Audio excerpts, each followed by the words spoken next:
పెట్టుబడుల గురించి ఏంది పరిస్థితి? ఏం రాదన్న, నేను చెప్పినా కదా ఇదే. మనకి ఎందుకు వస్తాయి వాళ్ళిద్దరు ఉన్నాక? అరే పేపర్లలో రాస్తారు. పెద్ద ఎవడు అక్షరాలతో ఎత్తాడు? అలా ఎవడు పెడతాడు?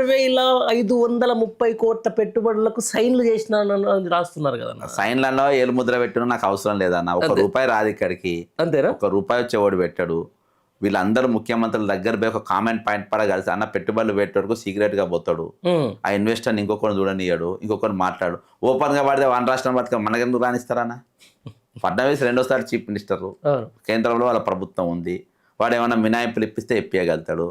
ఈయన చికండి అన్లా ఆ ప్రభుత్వంలో చంద్రబాబు నాయుడు. వీళ్ళిద్దరి దగ్గర పోతే నీ దగ్గరికి ఎందుకు వస్తారు? వాస్తవమే. నా దగ్గరికి అన్న పెట్టుబడులు తేనికి పోలే, పెట్టుబడి పెట్టడానికి పోయింది నా డౌట్. సరే అయ్యింటుంది. ఇక్కడికి వెళ్ళి ఇందులో దోసుకున్న పైసలన్నీ హైడ్రా పేరు మీద, ఆర్ట్ పేరు పైన, ఇటు పైన దోసుకపోయిన పైసలన్నీ ఆడ పెట్టుబడి పెట్టడానికి పోవచ్చు అని నేను అనుకుంటున్నా. కానీ పెట్టుబడులు వస్తున్నాయని మాత్రం అది biscuit factory. Okay right. Final ఒక క్వశ్చన్ అన్న. ఓవైపు ఎస్ఆర్ఎస్లో నీళ్లు ఉన్నాయి, అక్కడ రైతులు ఎండి వస్తున్నారు నీళ్లు సరిగ్గా టైం కుదలక. నిన్న రంగనాయక సాగర్ నుంచి అటు ఇటు కాళేశ్వరం కూలిపోయింది. అదంతా ఎంత ఎంత ఫేక్ ప్రాపగండా చేసినా మీ అందరికీ తెలుసు.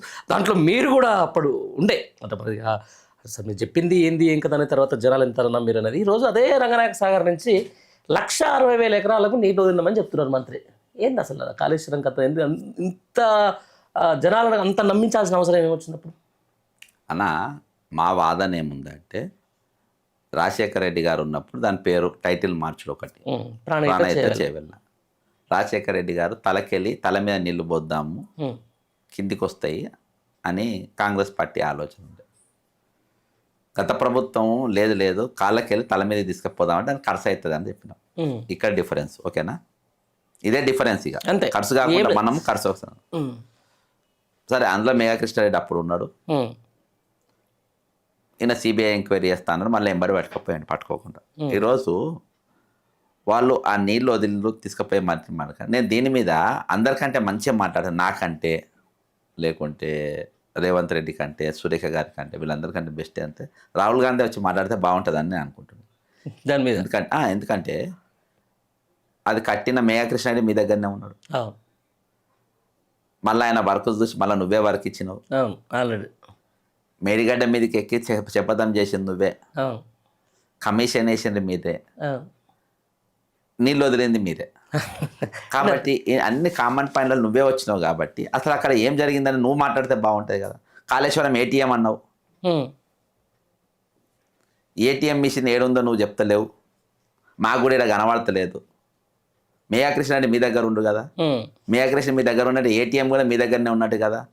తెలంగాణ కనబడే ఏసీఎం నువ్వు ఎత్తుకపోయినావేమో, కాంగ్రెస్ పార్టీ ఎత్తుకపోయి కొత్త ఏఐసిసి ఆఫీస్ కట్టింది కదా, అలా పెట్టిందేమో అని మనం. ఓకే, అందుకని మేఘకృష్ణ రెడ్డి ఏమంటారు కదా, అదే కమిషన్ అన్నారు కూలిపోయిందని చెప్పేసి మొన్న. అదే ఇప్పుడు అందరు వాళ్ళ దగ్గర ఉండరు కదా, ఇప్పుడు అందరు మీ దగ్గరనే ఉండరు కదా. కాబట్టి నువ్వే మాట్లాడు. నీళ్ళు వదిలేదు కూడా మీరే కదా. నాకంటే బాగా, ఎందుకంటే నేను నిన్న పార్టిసిపేషన్ లేదు. నేను వాటిపైన ఎక్కడెక్కడ అప్పులు తెచ్చిండ్రు, ఏం తెచ్చిండ్రు, కాంట్రాక్టర్ ఎవడు, 12 కోట్ల జిఎస్టీ మేఘకృష్ణారెడ్డి గారు ఎగ్గొడితే ఎందుకు ఏం యాక్షన్ తీసుకోలేదు బీజేపీ వాళ్ళు అనే దీనిపైన నా ఫోకస్. కానీ ఇవన్నిటికల్లా వీళ్ళు లోపలికి పోయి వీళ్ళు ఎంటర్ అయ్యి వీళ్ళు తొలగొట్టింది కదా, వీళ్ళు మాట్లాడలే కదా, వీళ్ళు రావాలి కదా బయటికి. కాబట్టి రాహుల్ గాంధీ వచ్చి మాట్లాడితే బాగుంటుంది. నేను రాహుల్ గాంధీని ప్రియాంక ఇద్దరిని వెల్కమ్ చేస్తున్నాను. చాలా ఇష్యూస్ ఉన్నాయి, ఇంట్లో కూడా వాళ్ళే మాట్లాడారు. అవునా? ఇప్పుడు ఇక్కడి నుంచి అక్కడికే పోతున్నారు కదా. ఇప్పుడు రాజు దగ్గర సామంత రాజు పోతాడు కానీ ఆయన ఎప్పుడు ఇంటికి ఎందుకు వస్తాడు? వచ్చి ఆయన వాళ్ళే కదా ఇక్కడ అంతా నిలబడ్డా. మేడికాడ పోయా నేను నిలబడ్డానా? నువ్వే కదా రాహుల్ గాంధీ గారు నిలబడ్డది. అందాల్సినవి అక్కడికి చెల్లించాల్సిన కప్పాలి. మరి ఈ నీతులను ఎందుకు మాట్లాడను? ఈ నీతులను ముందు అదాని ఎందుకు తిట్టాలి? అదాని నువ్వే తిడతావు, నువ్వే సంకలు వేసుకొని తిరుగుతావు. అది కూడా కరెక్ట్. ఇవాళ దావోస్ వేదికగా అవన్నీ కనబడుతుంది. కాబట్టి ఈరోజు తెలంగాణ రాహుల్ గాంధీ, ప్రియాంక గాంధీ చూసి ఇంకా 4 ఓట్లు వేసిండ్రు. మా సొంత ఉద్యమకారులను చూసి ఓట్లు వేసిండ్రు. లేకుంటే కాంగ్రెస్ పార్టీకి ఓటే లేదు. ఇలా వాళ్ళు తప్పించకపోతే ఎట్లా అన్నట్టు గిరిజనుల మీద దాడులు జరుగుతూ ఉంటాయి, కొడుతూ ఉంటారు, విద్యార్థులను కొడుతూ ఉంటారు. అదేందా మీరు అన్న కాళేశ్వరం దాని మీద మేఘకృష్ణని జైలుకు పంపుతా అంటారు, ఈస్ట్ ఇండియా కంపెనీ అంటారు.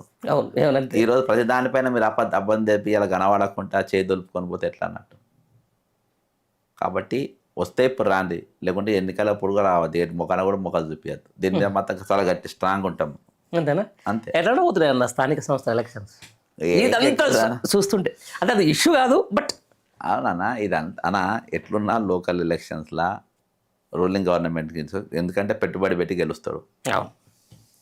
బీఆర్ఎస్కి గెలవని, బీజేపీకి గెలవని, ఏ పార్టీకైనా గెలవని వారు రూలింగ్ గవర్నమెంట్లో పోతారు. అది ఆ పనికి ఉండదు. కానీ అది పోకపోతే మనకి డబ్బా అది రిలీజ్ చేయరు. కానీ రేపు ఓట్లో కూడా పథకాలు కూడా ఇప్పుడు గ్రామ సభలు పెట్టేది కూడా అందుకనే అన్న. మీకు ఇది రాదు. కానీ నాకు తెలిసినంత వరకు గ్రామ సభలు మొత్తం రివర్స్ పడతాయి.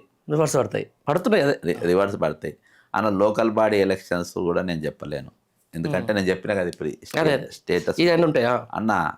అసెంబ్లీ ఎలక్షన్లు, ఎంపీ ఎలక్షన్లు అసలు కౌంటింగ్ కూడా రావద్దు ఇక కాంగ్రెస్ వాళ్ళు. అంతేనా? కౌంటింగ్ కూడా వచ్చే అవసరం లేదు. భయంకరంగా ఓడిపోతారు అన్న. ఆ రోజు మనం మాట్లాడదాం. అంతేనా? సరే, తప్పనిసరి ఆ రోజు మనమే మాట్లాడదాం. ఖచ్చితంగా ఆ రోజు ఖచ్చితంగా మాట్లాడదాము. ఒక 50 సంవత్సరాలు ఒక బీహార్ కాంగ్రెస్, ఒక యూపీ కాంగ్రెస్, ఒక వెస్ట్ బెంగాల్ కాంగ్రెస్ లేకుండా చేయకుంటే ఇది చెప్పదమే అనుకో, ఏదన్నా అనుకో. అంతే, పక్కా జడ్సన్ శపథం ఇది. చెప్తున్నా కన్నా, రాసుకో. ఇది ఖచ్చితంగా అది జరిగి తీరుతుంది.